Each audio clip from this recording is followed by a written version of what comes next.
پاکستان میں ایران کے سفیر رضا امیری مقدم ہیں۔ یہ ایران کے صوبے لرستان سے تعلق رکھتے ہیں۔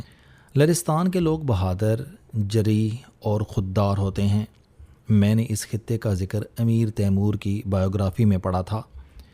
تیمور نے جب لرستان پر حملہ کیا تو لر لوگوں نے اس کے دانتوں سے پسینہ نکال دیا تھا۔ امیر تیمور کو وہاں بہت مار پڑی۔ ایکسیلنسی رضا امیری مقدم سے میری متعدد ملاقاتیں ہو چکی ہیں۔ ہم دسمبر 2025 میں گروپ لے کر بھی ایران گئے تھے۔ یہ وہ وقت تھا جب ایران میں احتجاج ہو رہا تھا، تاہم ہمیں پورے ایران میں کسی جگہ احتجاج یا شور شرابہ دکھائی نہیں دیا۔ ایران پر 28 فروری کے حملوں کے بعد میری ایرانی سفیر سے کئی بار ملاقات طے ہوئی، لیکن افراتفری اور اچانک مصروفیات کی وجہ سے ملاقاتیں معطل ہوتی رہیں۔ تاہم جمعہ 24 اپریل کو یہ ملاقات ہو گئی۔ مجھے 1.5 گھنٹہ محترم سفیر اور ان کے معاون سفارتکار کے ساتھ وقت گزارنے کا موقع ملا۔ میں اس ملاقات کے دوران مختلف سوال کرتا رہا اور یہ جواب دیتے رہے۔ میں ان کی میٹنگ روم سے رخصتی کے بعد بھی معاون سفارتکار کے ساتھ بیٹھا رہا اور وہ مجھے صورتحال کے بارے میں بریف کرتے رہے۔ میں نے معاون سفارتکار سے پوچھا، کسی میٹنگ میں سفیر محترم نے سو کالڈ فیلڈ مارشل کیوں کہا تھا؟ وہ فوراً ہنس کر بولے، یہ مترجم کی غلطی تھی۔ فارسی زبان میں لفظ با اصطلاح کے 2 معنی ہوتے ہیں، ایکچولی اور سو کالڈ۔ ہمارے مترجم نے ایکچولی کا ترجمہ سو کالڈ کر دیا تھا، جس پر ہم نے فوراً معذرت کر لی تھی۔ پاکستان اور فیلڈ مارشل عاصم منیر ہمارے دوست اور محسن ہیں، ہم ان کے بارے میں یہ سوچ بھی نہیں سکتے۔ میں نے معاون سے پوچھا، کیا آپ مذاکرات کے وقت سرینا ہوٹل میں تھے؟ ان کا جواب تھا، میں تھا، لیکن میٹنگ روم میں ہماری طرف سے صرف محمد باقر کالیباف، عباس عراقچی اور سفیر محترم رضا امیری مقدم تھے۔ امریکہ کی طرف سے J D Vance, Steve Witkoff اور جیر ایڈکشنر تھے، جبکہ پاکستان کی طرف سے فیلڈ مارشل عاصم منیر اور وزیر اعظم شہباز شریف شریک تھے۔ وزیر خارجہ اسحاق ڈار آتے اور جاتے رہے تھے۔ میری ذمہ داری ایرانی وفد کی معاونت تھی۔ مذاکرات کے دوران جب نیوکلیر ایشو ڈسکس ہوتے تھے تو ہمارے جوہری ایکسپرٹس اندر چلے جاتے تھے۔ جب منجمد اثاثوں کی بات ہوتی تھی تو ایران کے اسٹیٹ بینک کے صدر اور وزارت خزانہ کے لوگ اندر جاتے تھے۔ جب آبنائے ہرمز کا معاملہ آتا تھا تو بحری امور کے لوگ اندر چلے جاتے تھے، اور جب جنگ سے متعلق بات ہوتی تھی تو فوج اور پاسداران انقلاب کے لوگ میٹنگ روم میں چلے جاتے تھے۔ میں نے ان سے پوچھا کہ آپ کے لوگوں نے امریکی وفد کے رویے کے بارے میں کیا بتایا؟ معاون نے ابھی جواب دینا شروع کیا تھا کہ سفیر تشریف لے آئے اور ان سے گفتگو شروع ہو گئی۔ میں نے سفیر محترم سے پوچھا، آپ ایران امریکہ جنگ کے دوران پاکستان کی حمایت اور تعاون کو 100 میں سے کتنے نمبر دیتے ہیں؟ سفیر کا جواب تھا، میں 100 میں سے 100 نمبر دوں گا۔ پاکستان نے مسلم برادرہڈ اور ہمسائے کا حق ادا کر دیا۔ ہم پاکستانی کردار کے بہت مشکور ہیں۔ سفیر محترم کا کہنا تھا کہ پاکستانی قیادت نے دن رات کام کیا۔ مجھے صبح 3 بجے فیلڈ مارشل کا فون آتا تھا اور میں حیران ہوتا تھا کہ جنرل عاصم منیر سوتے کب ہیں۔ میں نے سفیر محترم سے پوچھا کہ مذاکرات کے دوران امریکی وفد کا رویہ کیسا تھا؟ یہ نائس تھے یا بلی کر رہے تھے؟ سفیر محترم کا جواب تھا کہ جے ڈی وینس کا رویہ بہت اچھا تھا، وہ نائس تھے اور بات کو سمجھتے بھی تھے۔ مذاکرات میں زیادہ بات چیت جے ڈی وینس نے کی، جبکہ جیر ایڈکشنر اور اسٹیو وٹکوف زیادہ وقت خاموش رہے۔ ہمیں ان دونوں پر اعتماد بھی نہیں، یہ یہودی ہیں، ان کا جھکاؤ اسرائیل کی طرف ہے۔ دوسرا، ہم جب جنوری اور فروری میں ان کے ساتھ مذاکرات کر رہے تھے تو ہم پر حملہ ہو گیا تھا، یہ ہمارا اعتبار کھو چکے ہیں۔ میں نے پوچھا کہ ایران مذاکرات کے دوسرے راؤنڈ سے کیوں پرہیز کر رہا ہے؟ ان کا جواب تھا کہ ہمیں ڈونلڈ ٹرمپ پر اعتبار نہیں ہے، یہ صبح کچھ کہتا ہے، دوپہر کو کچھ اور شام کے وقت دن کے تمام خیالات کی نفی کر دیتا ہے۔ یہ دماغی لحاظ سے ٹھیک نہیں ہے، چنانچہ ہم ایسے شخص کے ساتھ مذاکرات کیسے کر لیں؟ میں نے ان سے پوچھا، کیا ایران مذاکرات کے دوسرے دور میں شریک ہوگا؟ سفیر کا جواب تھا، ہم مذاکرات کے لیے تیار ہیں، لیکن ہم اپنی عزت، غیرت اور حقوق پر سمجھوتا نہیں کریں گے۔ ہمیں اگر کوئی باعزت اور فیئر ڈیل ملے گی تو ہم مذاکرات ضرور کریں گے، ورنہ ہم جنگ کے لیے تیار ہیں۔ میں نے پوچھا کہ مذاکرات کے پہلے فیز میں نیوکلیر پر آپ کا کیا موقف تھا؟ سفیر کا جواب تھا کہ ہم نے صاف بتا دیا تھا کہ ہم ایٹم بم نہیں بنائیں گے، ہم اس پر معاہدے اور سمجھوتے کے لیے تیار ہیں، لیکن جہاں تک افزودہ یورینیم اور جوہری توانائی کا تعلق ہے تو یہ ہمارا حق ہے۔ جب قطر، بحرین اور UAE جیسے چھوٹے چھوٹے ملک نیوکلیر پلانٹ بنا رہے ہیں اور یورینیم افزودہ کر رہے ہیں تو آپ ہمیں اس سے کیسے محروم رکھ سکتے ہیں؟ میں نے پوچھا کیا مذاکرات کے دوران ایران کے منجمد اثاثوں کے بارے میں بات ہوئی؟ سفیر کا جواب تھا بالکل ہوئی تھی، اور JD وینس نے اس پر اتفاق بھی کیا تھا۔ میں نے پوچھا کہ کیا یہ $20 بلین تھے؟ سفیر کا جواب تھا بالکل $20 بلین کی بات ہوئی تھی، اور امریکی وفد نے یہ غیر منجمد کرنے کی حامی بھر لی تھی، لیکن پھر ڈائلاگ رک گئے۔ میں نے ان سے پوچھا کہ آپ کو مذاکرات کے دوسرے دور پر کیا تحفظات ہیں؟ ان کا جواب تھا کہ پاکستان ہم پر معاہدے کے لیے زیادہ زور دے رہا ہے، یہ امریکہ پر دباؤ نہیں ڈال رہا، جبکہ پاکستان کو امریکہ کو منانا چاہیے۔ ہم ڈونلڈ ٹرمپ کی گارنٹی بھی چاہتے ہیں، لیکن پاکستان سمیت کوئی ٹرمپ کی گارنٹی دینے کے لیے تیار نہیں۔ ہمیں کہا جاتا ہے کہ آپ بس معاہدہ کر لیں، کل کی بات کل پر چھوڑ دیں، لیکن ہم اس کے لیے تیار نہیں ہیں۔ جب تک چیزیں کلیئر نہیں ہوں گی ہم اس وقت تک معاہدہ نہیں کریں گے، اس وقت تک مذاکرات کا کوئی فائدہ بھی نہیں۔ ہم جانتے ہیں کہ ڈونلڈ ٹرمپ بری طرح پھنس چکا ہے۔ امریکہ کے مڈ ٹرم الیکشن آ رہے ہیں، ڈونلڈ ٹرمپ کے مواخذے کی باتیں بھی شروع ہو چکی ہیں، چنانچہ ہم اپنی کاسٹ پر ڈونلڈ ٹرمپ کو فیس سیونگ نہیں دیں گے۔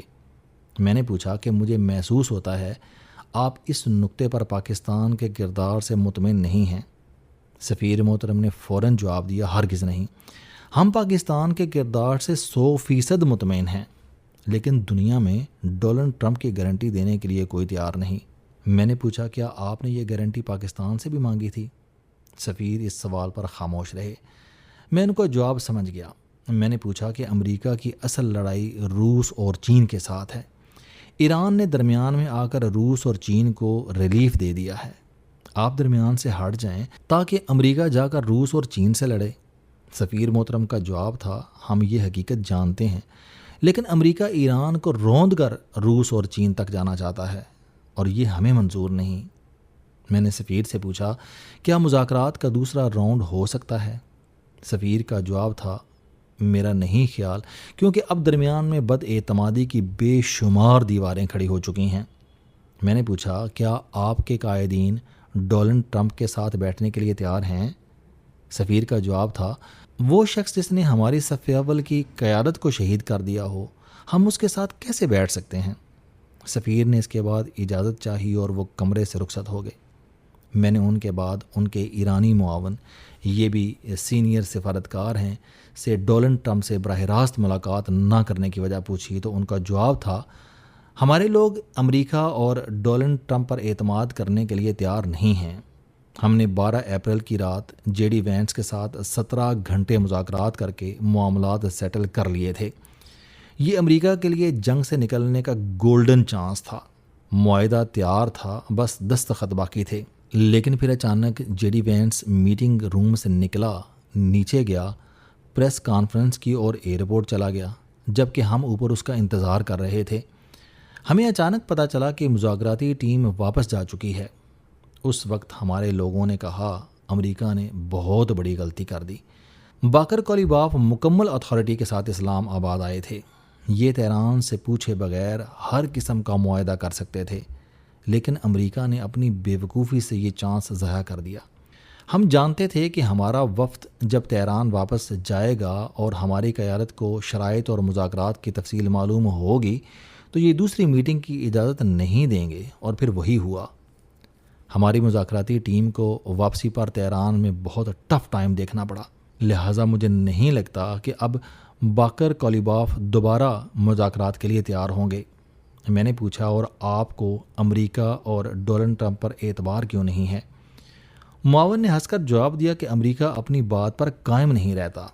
مثلاً 2023 میں قطر اور عمان نے ہمارے امریکہ سے مذاکرات کرائے تھے، جن میں یہ فیصلہ ہوا کہ ہم اپنی 90% آزودہ یورینیم کو 60% پر ڈیگریڈ کر دیں گے، اور امریکہ اس کے بعد ہمارے ساؤتھ کوریا میں منجمد $7 بلین ریلیز کر دے گا۔ ہمارے پاس امریکہ کے 5 قیدی تھے، ان کی رہائی بھی اس معاہدے کا حصہ تھی۔ ہماری رقم ساؤتھ کوریا سے قطر منتقل کرا دی گئی۔ ہم مطمئن ہو گئے کیونکہ قطر ہمارا برادر اسلامی ملک ہے اور یہ اس معاہدے کا ضامن بھی تھا، لہٰذا ہم نے 5 امریکی قیدی بھی چھوڑ دیے اور یورینیم بھی 60% تک ڈیگریڈ کر دی۔ لیکن اس کے باوجود امریکہ نے ہماری رقم ڈی فریز نہیں کی، الٹا 2 ملکوں اور 2 بینکوں کے درمیان ٹرانسفر کے دوران ہمارے $7 بلین $6 بلین ہو گئے۔ ہمارا $1 بلین ضائع ہو گیا۔ اس کھیل میں امریکہ کا اعتبار بھی ٹوٹ گیا اور قطر کا بھی۔ قطر اس ڈیل کا ضامن تھا، یہ بھی ڈس کریڈٹ ہو گیا۔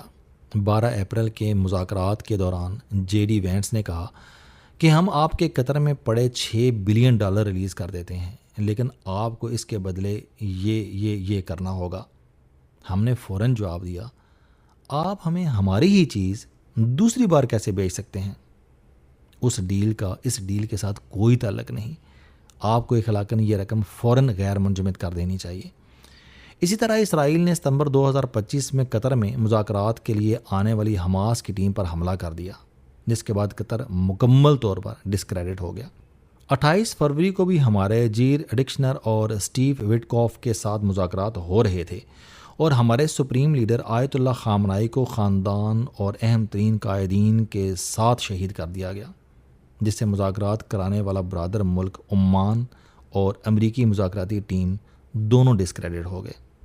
11 اور 12 اپریل کو بھی یہی ہوا۔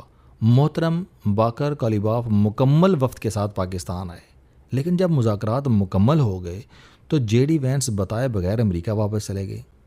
ٹرمپ نے اپنے نائب صدر کو بھی ڈسکریڈٹ کر دیا۔ 15 اپریل کو field marshal Asim Munir Tehran تشریف لے گئے۔ انہوں نے وہاں امریکہ سے براہ راست بات کی۔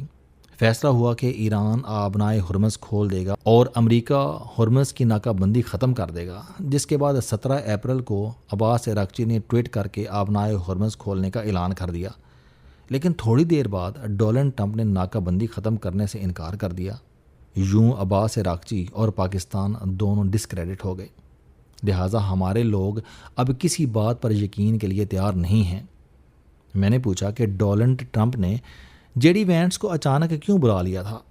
سفارتکار کا جواب تھا کہ ہمارا خیال ہے ڈونلڈ ٹرمپ اتنی بڑی ڈیل کا کریڈٹ جے ڈی وینس کو نہیں دینا چاہتا تھا، وہ یہ ٹرافی خود لینا چاہتا تھا، لیکن یہ اسے اب نہیں ملے گی۔ میں نے پوچھا کیوں؟ اس کا جواب تھا کہ ڈونلڈ ٹرمپ نے ہمارے قائدین کو قتل کیا۔ میناب اسکول کی 161 بچیوں کا خون بھی اس کے ہاتھ پر ہے، لہٰذا ایرانی ٹرمپ کو سخت ناپسند کرتے ہیں۔ لہٰذا ہمارا خیال ہے کہ جو بھی شخص ڈونلڈ ٹرمپ سے ہاتھ ملائے گا یا اس کے ساتھ بیٹھے گا، وہ اس کے بعد ایران واپس نہیں جا سکے گا، اسے پھر دنیا کے کسی اور ملک میں ہی اپنا ٹھکانہ بنانا پڑے گا، اور ایران کا کوئی لیڈر یہ غلطی نہیں کرے گا۔ میں نے پوچھا ڈیل اب کس نقطے پر پھنسی ہوئی ہے؟ ان کا جواب تھا کہ امریکہ کہہ رہا ہے کہ آپ یورینیم کو 60% سے ڈیگریڈ کر دیں، ہم آپ کے $20 بلین کے اثاثے غیر منجمد کر دیتے ہیں۔ ہم کہتے ہیں کہ آپ پہلے ہمارے $20 بلین کے اثاثے غیر منجمد کریں، ہم پھر یورینیم ڈیگریڈ کریں گے۔ امریکہ یہ نہیں مان رہا، چنانچہ ڈائلاگ معطل ہیں۔ میں نے پوچھا کیا آپ جنگ کے لیے تیار ہیں؟ اس کا جواب تھا کہ ہم جانتے ہیں جنگ ہر صورت ہوگی، اب ہو یا معاہدے کے بعد ہو، اس نے ہو کر رہنا ہے، چنانچہ ہم تیار ہیں۔ ہمارا جتنا نقصان ہونا تھا وہ ہو چکا، ہمارے سپریم لیڈر تک شہید ہو گئے، اب امریکہ کی باری ہے، اب امریکہ کو نقصان اٹھانا ہوگا۔ اس کے ساتھ ہی سفارت خانے میں افراتفری سی مچ گئی۔ معاون سفارتکار کو بار بار بلایا جانے لگا۔ پتہ چلا کہ عباس عراقچی دوسری بار پاکستان آ رہے ہیں۔ میں نے اجازت لی اور واپس آ گیا۔